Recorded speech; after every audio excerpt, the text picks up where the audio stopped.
Hi all, welcome to stay wow. നിങ്ങൾ കുറേ കേട്ടിട്ടുള്ള അല്ലെങ്കിൽ വായിച്ചറിഞ്ഞിട്ടുള്ള കാര്യമായിരിക്കും ഒരു വ്യക്തിയുടെ പേഴ്സണൽ ആൻഡ് പ്രൊഫഷണൽ ലൈഫിൽ അവർക്കൊരു സക്സസ് ഉണ്ടാവുക, അവർ ആ ഒരു സക്സസ്സിലേക്ക് എത്തിക്കുന്നത് അവരിലുള്ള അവരുടെ ഹെൽത്തി ഹാബിറ്റ്സ് ആയിരിക്കും. ഇപ്പം നമ്മൾ നമ്മുടെ ഒരു പേഴ്സണൽ ലൈഫ് എടുത്ത് നോക്കുകയാണെങ്കിൽ, ഇപ്പോൾ ഹെൽത്ത് റിലേറ്റ് ചെയ്ത് എന്തെങ്കിലും ഒരു കാര്യം നമുക്ക് തന്നെ ഭയങ്കര തടിയാണ് നമ്മൾ എന്നൊക്കെ തോന്നുകയാണെങ്കിൽ, നമ്മൾ അത് മാറ്റിയെടുക്കാൻ വേണ്ടിയിട്ട് നമുക്ക് ചെയ്യാൻ പറ്റുന്ന എല്ലാ കാര്യങ്ങളും നമ്മൾ ട്രൈ ചെയ്യും. നമ്മുടെ ഭക്ഷണത്തിൽ മാറ്റം കൊണ്ടുവരാൻ ശ്രമിക്കും. അതേപോലെ എക്സസൈസ് ചെയ്യണമെങ്കിൽ അതും നമ്മൾ ചെയ്യും. അങ്ങനെ തടി കുറയ്ക്കുക എന്നുള്ളൊരു ലക്ഷ്യം നമ്മുടെ ഉള്ളിൽ ഉണ്ടാകുമ്പോൾ നമ്മുടെ ലൈഫിൽ പുതിയതായിട്ടുള്ള ഓരോ ഹാബിറ്റ്സും നമ്മൾ ഉണ്ടാക്കിയെടുക്കാൻ നോക്കും. ഭക്ഷണത്തിലായാലും, ഞാൻ പറഞ്ഞു, ഭക്ഷണത്തിലായാലും എക്സസൈസിങ്ങിലായാലും ഒക്കെ നമ്മൾ അത് ശ്രദ്ധിക്കും. അത് നമുക്ക് നല്ലൊരു റിസൾട്ട് ഉണ്ടാക്കി തരുകയും ചെയ്യും. ഏതൊരു വ്യക്തിക്കും അവരുടെ ലൈഫ് വളരെ അവരാഗ്രഹിക്കുന്ന രീതിയിൽ നല്ല സുന്ദരമായി കൊണ്ടുപോകാൻ വേണ്ടി അവർക്ക് അഡോപ്റ്റ് ചെയ്യാവുന്ന, അവർക്ക് അവരുടെ ലൈഫിൽ ഫോളോ ചെയ്യാവുന്ന കുറച്ച് ഹെൽത്തി ഹാബിറ്റ്സ് ആണ് ഇന്ന് ഞാൻ ശ്രീവാവിലൂടെ നിങ്ങൾക്ക് വേണ്ടി ഷെയർ ചെയ്യുന്നത്. ഏതൊരു കാര്യമായാലും ശരി, നമ്മളത് സ്റ്റാർട്ട് ചെയ്യുന്നതിന്, നമ്മളത് ആരംഭിക്കുന്നതിന് മുൻപേ ഒരുപാട് കാര്യങ്ങൾ നമ്മൾ ശ്രദ്ധിക്കേണ്ടതുണ്ട്. ഇപ്പം നമുക്ക് ആദ്യമേ ഉള്ള ഒരു ഹാബിറ്റ്, അതായത് നമ്മൾ എപ്പോഴും ഇങ്ങനെ ചെയ്തു വരുന്ന ഒരു കാര്യം അത് മാറ്റിയെടുക്കുക എന്ന് പറയുന്നത്, അത് ബ്രേക്ക് ചെയ്യുക എന്ന് പറയുന്നത് വളരെ ഡിഫിക്കൽട്ടായിട്ടുള്ളൊരു കാര്യമാണ്. എന്നാൽ ആദ്യമേ നമ്മളൊരു നല്ല ഹാബിറ്റാണ് നമ്മൾ ഉണ്ടാക്കിയെടുക്കുന്നത്, അല്ലെങ്കിൽ അതാണ് നമ്മൾ ഫോളോ ചെയ്യുന്നത് എങ്കിൽ അത് നമുക്ക് ബ്രേക്ക് ചെയ്യേണ്ട ഒരു ആവശ്യമില്ല. കൂടാതെ അത് നിങ്ങൾക്ക് കൂടുതൽ എനർജി തരികയും ചെയ്യും. ഹെൽത്തി ഹാബിറ്റ്സ് പറയുമ്പോൾ ഏറ്റവും ആദ്യം പറയേണ്ട ഒരു കാര്യമാണ് ഫിസിക്കൽ ആക്ടിവിറ്റി. സിംപ്ലി പറഞ്ഞു കഴിഞ്ഞാൽ എക്സസൈസ് ചെയ്യുന്നത്. ചില ആളുകൾ ജോഗിങ്ങിന് പോകുന്നവരുണ്ട്, അതേപോലെ ജിമ്മിന് പോവുക, അല്ലെങ്കിൽ മോർണിംഗ് വാക്കോ ഈവനിങ് വാക്കോ ഒക്കെ ചെയ്യുന്നവർ, യോഗ ചെയ്യുന്നവർ. സോ ഇതൊക്കെ ചെയ്യുകയാണെങ്കിലും നമുക്ക് എപ്പോഴും എൻജോയ് ചെയ്ത് ചെയ്യാൻ പറ്റിയ രീതിയിലുള്ള എക്സസൈസുകൾ ചെയ്യാൻ ശ്രമിക്കാം.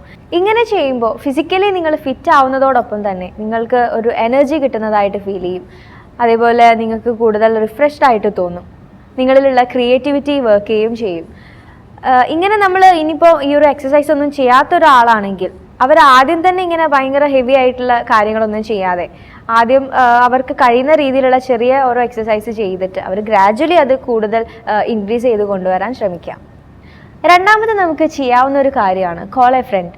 അങ്ങനെ പറയുമ്പോൾ വിചാരിക്കും അതിൻ്റെയൊക്കെ ആവശ്യം എന്താണെന്ന്. പക്ഷെ നമ്മുടെ ഈ ഒരു ബിസി ആയിട്ടുള്ള ഈ ഒരു ലൈഫിൽ എപ്പോഴും നമ്മൾ കണ്ടിന്യൂസ് ആയിട്ട് ഇങ്ങനെ ഓരോ ജോലി ചെയ്തുകൊണ്ടിരിക്കുക, അങ്ങനത്തെ ഒരു സമയത്ത് നമുക്ക് കൂടുതലായിട്ട് സ്ട്രെസ് ഫീൽ ചെയ്യും. അതേപോലെ നമുക്ക് ബോറടിക്കുന്ന പോലെയൊക്കെ തോന്നും. സോ അങ്ങനത്തെയൊക്കെ സമയത്ത് നിങ്ങളുടെ ഒരു പഴയ ഫ്രണ്ടിനെ വിളിക്കുക, അല്ലെങ്കിൽ നിങ്ങൾ കുറച്ച് ഒരു ഗ്യാപ്പ് വന്ന് കുറച്ച് കാലമായി അവരുടെ അടുത്ത് സംസാരിച്ചിട്ട് എന്ന് തോന്നുന്ന നിങ്ങളുടെ ഫ്രണ്ട്സ് ഉണ്ടായിരിക്കും. അങ്ങനെയുള്ളവരെ ഒന്ന് വിളിച്ച് അവരുടെ വിശേഷങ്ങളും നിങ്ങളുടെ വിശേഷങ്ങളും പരസ്പരം അങ്ങോട്ടും ഇങ്ങോട്ടൊക്കെ ഷെയർ ചെയ്ത് കഴിഞ്ഞാൽ നിങ്ങൾക്ക് കുറച്ചും കൂടെ റിലാക്സ്ഡ് ആയിട്ട് തോന്നും. നിങ്ങൾക്ക് ഇതിൽ നിന്നൊക്കെ ഒരു റിലീഫാണ് അവിടെ നിങ്ങൾക്ക് കിട്ടുക. പിന്നീട് നമ്മുടെ ലൈഫിൽ ചെയ്ത് നോക്കാവുന്ന വേറൊരു കാര്യം എന്ന് പറയുന്നതാണ് മെഡിറ്റേഷൻ. പല ആളുകളും അത് ചെയ്യാറുണ്ട്. സോ അങ്ങനെയുള്ള ആളുകളെ കാണുമ്പോൾ തന്നെ നമുക്ക് ഭയങ്കര കൂളായിട്ട് തോന്നും. അങ്ങനെയുള്ള ആളുകൾ, ഞാൻ നേരത്തെ പറഞ്ഞതുപോലെ, ഈ കോളേജ് ഫ്രണ്ട് എന്ന് പറഞ്ഞതുപോലെ തന്നെ ഇന്നത്തെ ഈ ഒരു ലൈഫിൽ, ഭയങ്കര ബിസി ആയിട്ടുള്ള ലൈഫിൽ നമ്മൾ എപ്പോഴും ഇങ്ങനെ ഓരോ ജോലി ചെയ്തുകൊണ്ടിരിക്കുമ്പോൾ നമ്മുടെ മൈൻഡ് തന്നെ എപ്പോഴും നമുക്ക് വല്ലാതെ ഇറിറ്റേറ്റഡ് ആയിട്ട് തോന്നും, ഒരുപാട് കാര്യങ്ങൾ ചെയ്യാനുണ്ടായിരിക്കുമ്പോൾ. സോ അതിൽ നിന്നൊക്കെ നമുക്കൊരു റിലാക്സ് ചെയ്യാനുള്ള ഒരു വഴിയാണ് മെഡിറ്റേറ്റ് ചെയ്യുക എന്ന് പറയുന്നത്. അത് ചെയ്യുമ്പോൾ ചില ആളുകൾ ഭയങ്കര കണ്ണൊക്കെ അടച്ച്, എന്താ പറയുക, അവർക്ക് ഇഷ്ടമുള്ള പാട്ടൊക്കെ കേട്ടിട്ടായിരിക്കും ചെയ്യാം.